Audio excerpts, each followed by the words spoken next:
Typically, I'm not using this podcast to talk about sports-related things, but I just want to make sure we hone in because this is our Friday Agile, Not So Agile episode about the Daily Stand-Up Podcast. So here we go. So this just happened. So a young sports fan learned that his favorite NFL player of all time was traded. And I want to read this to you because, like I said, this was really, really inspiring and interesting. A young boy burst into tears learning that NFL defensive end Micah Parsons was leaving the Dallas Cowboys and going to the Green Bay Packers.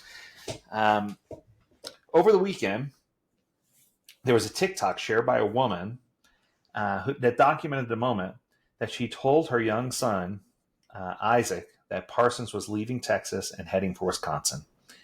In a video, Isaac started crying. He was crying in the car upon hearing the news. The relatable clip amassed more than 4.5 million views and thousands of comments in just 3 days. One user commented on TikTok, "I'm crying with him and I'm 42. The video had captured the attention of all of the people in the sports world, even Micah Parsons himself, who replied by simply writing in the comments, "I'm so sorry." But the NFL star took it one step further, and this is where the connection is. In a follow-up video posted on Sunday, the young lady revealed that Parsons reached out and scheduled a FaceTime chat with her son. "I saw that video. I'm sorry, bruh," Parsons told the child, who assured him that it would be all right. The player continued, "I hope you know," and this is it right here. If there's one part you pay attention to, make this one a part. Here we go.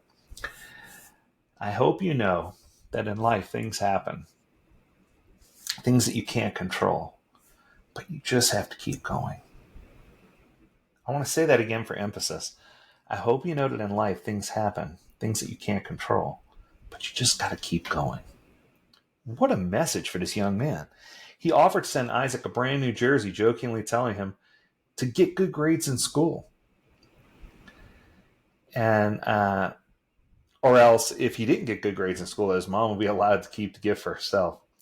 Parsons, the NFL player, also expressed gratitude for Isaac's fandom, telling him, "Here it is. Even though you're a big Cowboys fan, I hope you can still follow me in my career because that's what it's all about. Passionate fans. That just meant a lot to me. I hope you know that." The mother addressed Parsons in a caption in the video, writing, "Thank you so much, Micah," and to his new team. Isaac was so nervous he couldn't get his words out. This actually meant the world to him. The video was another viral sensation and amassed more than 230,000 views in just a few hours. Fans in the comments section reflect on how Parsons handled the moment, with many straight up praising him.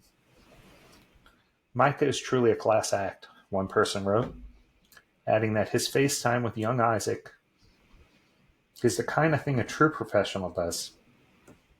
Another echoed that the athlete was impressive, saying that he seemed like a guy with a good heart. "Can he send my man a jersey, too? Because he also cried," one TikToker joked. This is what this world's about. Whether you're a football player in the National Football League, a leader of a business, or just the everyday human being, this world is built on uplifting others. This world is built on trying to do what's right and making moral decisions that make a difference. Sorry, I'm all choked up, but the fact that this multi-million-dollar athlete could set aside his stardom in an act of humility, call a child with permission, and share regret and excitement for the future. These are the news stories that never make it on the regular news. These are the news stories you don't hear about every day. These are the things that stay behind the scenes. Why aren't we learning more about people like this who are doing these heroic acts to help uplift other people? So my challenge to you this Friday is to do a heroic act. Be a hero for someone. Be an example to a child. Uplift someone. Help someone recognize their full potential. Do something other than think of yourself. Because I promise if you do, you're going to be one step closer to making the world a better place. And that's where we really need to be. That's going to do it for this emotional episode. If you have a topic you want me to discuss, make sure you reach out, learn more at AgileDad.com. Until next week, stay agile, my friends. Do take care.